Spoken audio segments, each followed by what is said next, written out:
राजा बैठे थे सबसे कहा कि जो भगवान शिव के धनुष को तोड़ेगा वही माता जानकी का वर होगा, उसी को माता जानकी वरमाला पहनाएंगे। अब महाराज जितने राजा बैठे थे 10,000 राजा थे, 10,000 सोचते हैं मैं हो जाऊं, मैं हो जाऊं। सारे अकड़ अकड़ के अपना कुर्ता टाइट करके एकदम बांध के कमर में खड़े हो गए। अरे धनुष अभी तोड़ देते हैं। उठे, अपना बल लेकर के एकदम बांधा गमछा, अरे आ जाओ, गए। लेकिन धनुष को तिल भर भी कोई नहीं हटा सका, तिल भर। उठाने की तो बात बड़ी दूर की है। गए, पहला राजा गया, उठा रहा है, उठा ही नहीं पा रहा, सारा दम निकला जा रहा है उसका। दूसरा गया, उसने भी नहीं। तीसरा गया, उसने भी नहीं। चौथा गया, उसने भी नहीं। करते करते करते सारे राजा चले गए, पर कोई धनुष को उठा नहीं सका। क्योंकि यहां पर क्या लिखा गया है, ईशु का ही दो देई बढ़ाए। जिसे भगवान की कृपा प्राप्त होगी, जिस पर भगवान की कृपा होगी, उसी को ये स्वयंवर पूर्ण करने का वरदान प्राप्त होगा, वही ये स्वयंवर पूर्ण कर पाएगा। अब सारे राजा अकड़ अकड़ के अपना कुर्ता टाइट कर करके, अरे अभी मैं तोड़े दे रहा, पर तिल भर भी धनुष को कोई नहीं हटा सका, कोई भी नहीं। उस सभा में रावण भी था, रावण भी गया, उससे भी धनुष नहीं हटा। अब महाराज यहां पर सभी चले गए, किसी से धनुष हिला तक नहीं, उठाने की तो बड़ी दूर की बात है। तो सारे राजा सोचते हैं कि चलो एक साथ मिलकर उठा लेते हैं। तो किसी ने कहा एक साथ उठाओगे तो क्या पता किसके बल से धनुष उठा है, तो विवाह किससे होगा, सबसे थोड़ा हो जाएगा। तो कहते हैं कि हम सभी पहले तो धनुष उठाएंगे, फिर जब धनुष उठ जाएगा तो सभी मिलकर युद्ध करेंगे, फिर अंतिम में जो बचेगा उससे माता जानकी विवाह करेंगे। लो। तो कहते हैं जब जिस काम को किया नहीं और पहले ही मार काट की सोच रहे हो, तो उसमें किसी का क्या मंगल होगा, क्या अच्छा होगा। अरे किसी काम को करना शुरू करो तो उसका अच्छा सोचो। अब तुम पहले ही मार काट गाली गलौज सोच रहे हो तो कैसे होगा। तो कहते हैं चलो सभी एक साथ मिलकर धनुष उठाते हैं, और धनुष उठ जाएगा तो सभी फिर लड़ाई झगड़ा करके जो अंतिम में बचेगा वही माता जानकी से विवाह करेगा।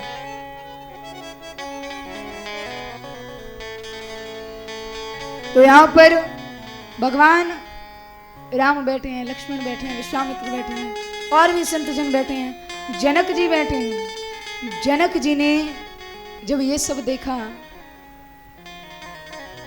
कि क्या कांड हो रहा है यहाँ पर, कोई उठा नहीं पा रहा, 10,000 राजा और ऐसी महारथी जिसमें कितने हाथियों का बल है, कितने कितने वीरों को गिरा दिया, वो धनुष को हिला नहीं पा रहे हैं। तो जनक जी ने जब ये सब देखा तो बड़ा क्रोध आया। बोले बचन रोष जनु जाने, बड़े क्रोध में जनक जी कहते हैं कि अब मुझे लगता है इस पृथ्वी पर कोई वीर नहीं रह गया। अब जनिको माखे भटनाही, वीर विहीन मही मैं जानी।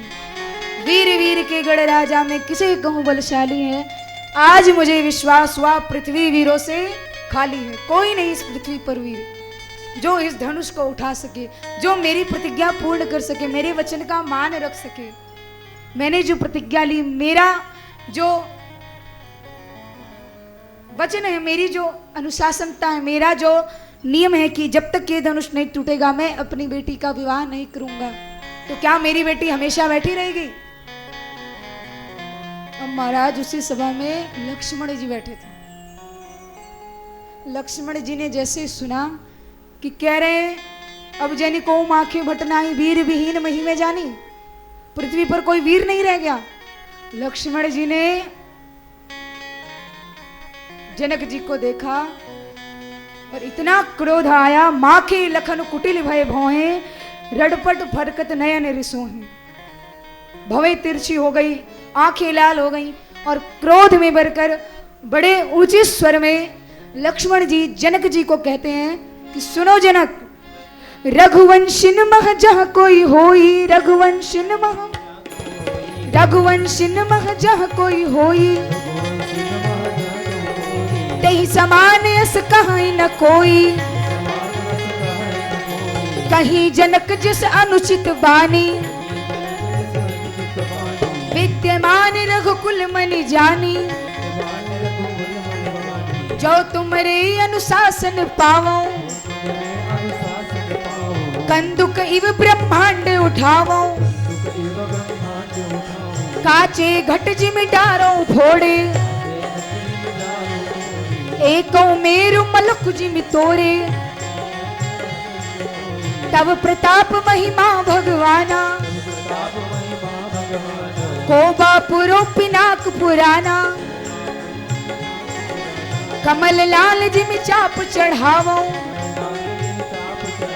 जो जन सत प्रमाण ले आवो,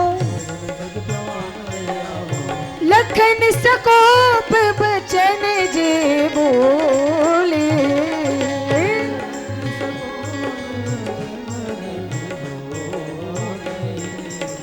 डगमगाही मही दिग्गज डोले, डगमगाही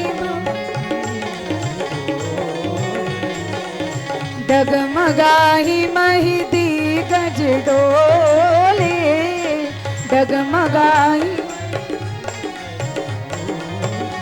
इतना क्रोध आया, जनक जी को डांटते हैं कि तुम्हें शर्म नहीं आई, तुम कह रहे हो उस पृथ्वी पर वीर नहीं, स्वयं रघुकुल मणि यहाँ पर बैठे हैं, और जहाँ पर रघुवंश का कोई होता है वहां तुम जैसी अनुचित बातें कोई नहीं करता।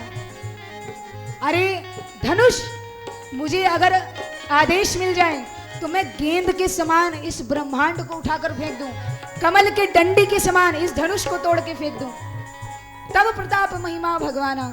और लक्ष्मण जी को इतना क्रोध आता है, लखन वचन, जैसे ही लक्ष्मण जी क्रोध से बोलते हैं, जितने वहां पर महाराज बैठे हुए थे सबकी कुर्सियां हिलने लगी, डगमगाई मई दिग्गज डोले, सारे तड़पने लगे, कांपने लगे, पैर थरथराने लगे कि क्या करें, कहाँ जाएं। इतना डर सबके अंदर, इतना भय, पृथ्वी कांप गई, ऐसे लगा जैसे भूकंप आ गया हो, आकाश में गर्जना होने लगी। सारे जितने भी वहां पर राजा थे सब बेचारे डर गए, सबके पैर थरथराते हैं, कहते हैं कहाँ जाएं, कहाँ भागें, क्या करें, कौन बचाएगा, किसकी शरण में जाएं। राम को दे दिया, जनक जी को कह दिया, कोई नहीं बचा रहा। लक्ष्मण जी तो इतने क्रोध में हैं, ऐसे लग रहा है अभी उठाकर सब फेंक देंगे। जितने क्रोध में लक्ष्मण ने कहा, जितने वहां पर बैठे थे सब कांपते हैं, सब भयभीत होते हैं। लखन सकोप वचन जय बोले, डगमगाही मही दिग्गज डोले। अच्छा, जब लक्ष्मण जी कहते हैं ना कंदुक इव ब्रह्मांड उठाऊं, गेंद के समान में ब्रह्मांड को उठाकर फेंक दूं, तो वहां पर जो राजा बैठे थे वो कहते हैं भैया मैंने तो पहले ही कहा था, आना ही नहीं चाहिए था यहाँ पर, अब बताओ अब तो ब्रह्मांड फेंक जाएगा। तो दूसरा राजा कहता है अरे भैया जब ब्रह्मांड ही उठ जाता तो तुम घर पे होते तो भी फेंक जाते, तुम्हारा घर क्या ब्रह्मांड से अलग है, तभी तो तुम्हें उठाकर फेंका जाता। राम जी लक्ष्मण से कहते हैं लक्ष्मण, जितना तुम बोल रहे हो कि गेंद के समान फेंक दूंगा, ये कर दूंगा, वो कर दूंगा, क्या तुम में इतनी क्षमता है? लक्ष्मण जी कहते हैं प्रभु मैंने तो पहले ही कह दिया, तब प्रताप महिमा भगवाना, ये तो आपकी कृपा है।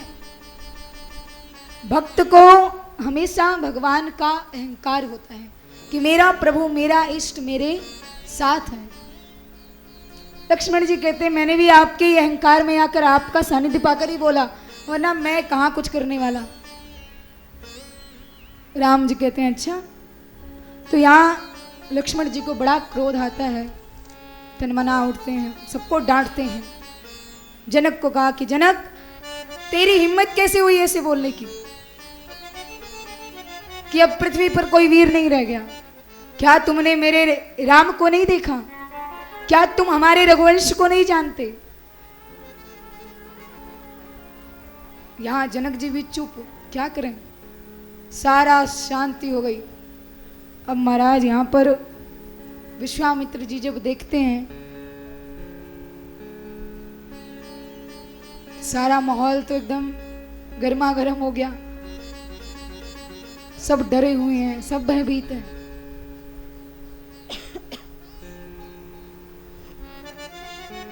तब विश्वामित्र जी राम को बुलाते हैं और कहते हैं, राम अब शुभ मुहूर्त आया, उठो जाओ तोड़ो धनुष को। अब यहाँ पर विश्वामित्र जी राम सिया राम जय जय राम,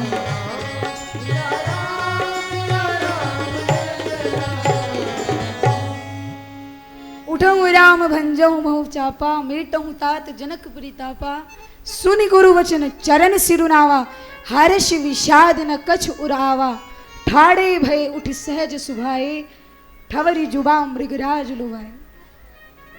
भगवान राम को आदेश दिया कि राम उठो जाओ और जनक जी का जो संताप है, दुख है, उसको मिटाओ। और भगवान राम देखिए जितने राजा थे धनुष को नहीं तोड़ पाए, क्योंकि उन्हें अपना घमंड था कि अरे मेरे में तो इतने बल है, इतनी ताकत है, मैं तो जाकर तोड़ दूंगा। पर राम उठे, गुरु को प्रणाम किया, अपने इष्ट को प्रणाम किया, अपने माता पिता को प्रणाम किया, अपने गुरुजनों को याद किया और फिर चले। भगवान है पर गुरु, माँ बाप, विप्रो को, संत समाज को कितना आदर दे रहे हैं। इसीलिए भगवान मर्यादा पुरुषोत्तम है। राम सिर्फ राम थे, पर उनको मर्यादा पुरुषोत्तम राम, उनके इसी आचरण ने, इसी चरित्र ने, इन्हीं कर्मों ने उनको मर्यादा पुरुषोत्तम राम नाम दिया। वरना वो तो सिर्फ राम बनकर आए थे, पर उनके इस चरित्र ने, इस आचरण ने उनको मर्यादा पुरुषोत्तम कहलवाया। राम की मर्यादा, राम का नाम। राम जी सहजता से उठते हैं, ना मन में प्रसन्नता है, ना मन में दुख है, ना खुशी है। सहज सुभाए, सहजता से उठकर प्रणाम करते हैं। सभा में बैठे सभी को सिर झुकाकर नमन किया और राम जी धीरे धीरे धनुष की ओर चले। अब यहाँ पर राम जी धीरे धीरे, जैसे हाथी जाता है ना मस्तानी चाल में, वैसे राम जी धीरे धीरे जा रहे हैं।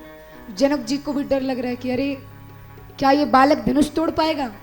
जितने राजा बैठे सब हंस रहे हैं, अरे इसको भेजा है, बताओ हमसे नहीं टूटा, ये तोड़ेगा धनुष। तब तो टूट गया। जनक से कह दो अपनी बेटी को बैठा के रखे, इससे नहीं टूटने वाला धनुष। पर राम जी किसी की नहीं सुनते, धीरे धीरे जा रहे हैं। सबके मन में डर है, संकोच है। उधर जानकी जी वरमाला लेकर खड़ी हैं, मन ही मन में डर रही हैं कि हे भगवान धनुष तोड़वा दो इनसे। गौरी मैया का आशीर्वाद है, सफल हो जाए, तोड़ दें। जानकी जी सभी देवताओं को मनाती हैं। जानकी जी गणेश जी को मना रही हैं, गाइए गणपति जगवंदन। हे गणेश जी, हे मूषकराज, मेरी सहायता करो, कृपया आप थोड़ा धनुष का जो वजन है, जो भार है, उसको कम कर दो। गणेश जी कहते हैं मेरा कौन सा कम है जो मैं उसका कर दूं, मैं तो खुद भी हट्टा कट्टा हूं, तो मैं धनुष का वजन कहां से कम करूं। नहीं, गणेश जी भी हट्टे कट्टे हैं। तो जब जानकी जी कहती है हे मूषकराज धनुष का वजन कम करो, तो गणेश जी कहते हैं मेरा कौन सा कम है जो मैं धनुष का कर दूं। जानकी जी कहते हैं प्रभु अगर आपका वजन कम ना होता, आप में सहजता, शीतलता और सहज स्वभाव ना होता, तो आपका वजन एक छोटा सा चूहा नहीं उठा पाता। ऐसे ही जीवन में सबको होना चाहिए। आप इतने सहज, इतने सरल रहिए ताकि छोटे से छोटा और बड़े से बड़ा व्यक्ति आपसे बात कर ले, आपसे भेंट कर ले, आपसे मिल ले। उसको ये डर ना रहे कि इस व्यक्ति के पास जाएंगे तो ये क्या सोचेगा, क्या कहेगा। तो गणेश जी कहते हैं देवी मैं क्या करूं, मैं नहीं कर सकता। अब गणेश जी से नहीं हुआ तो पार्वती जी से कहती है। पार्वती जी कहती है मैंने तो भैया आशीर्वाद दे दिया, पूजे ही मन कामना तुम्हारी, अब इसके आगे तो मैं भी कुछ नहीं कर सकती। भोलेनाथ से कहती है कि भोलेनाथ